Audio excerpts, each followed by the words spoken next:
Son günlerde Yemen ve Bangladeş'te sel felaketleri gerçekleşti.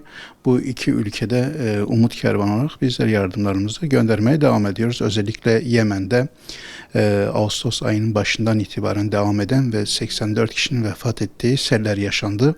Burada 12 bine yakın kişi de evlerinden olarak Mağrip bölgesine geldiler ve orada o çadır kentlere yerleştiler.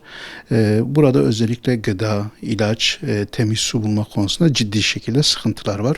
Bizler de Umut Kervanı olarak Yemen'deki yüzlerce ailemize gıda yardımlarımızı ulaştırdık ve o yardımlarımızı dağıttık onlara. Bununla beraber okulların açılma dönemi, oradaki o selzede olan ailelerimizin çocuklarına yönelik kırtasiye yardımlarımız da kısa bir süre sonra dağıtımı olacak ve onlara ulaştıracağız.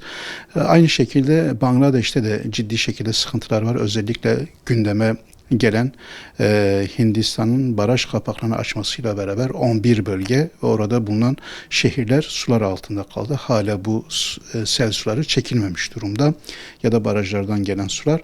Şu an tabiri caizse oradaki kardeşlerimiz, aileler şu an kayıklar üzerinde ulaşımı sağlıyorlar ve evleri sular altında.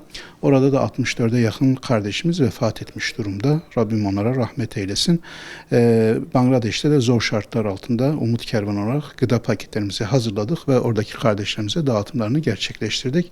Oraya yönelik de tekrardan acil insani yardım çağrısı yapıyoruz ve oradaki kardeşlerimize de bu yardımlarımızın devamını sağlayacağız. Yardımlarını gidereceğiz. Hem Yemen'de hem de Bangladeş'te yardımlarını bizlerden esirgemeyen hayırseverlerimize çok çok teşekkür ediyoruz ve yardımlarının devamını bekliyoruz. Oradaki kardeşlerimizin ihtiyacı var. Rabbim kendilerinden razı olsun.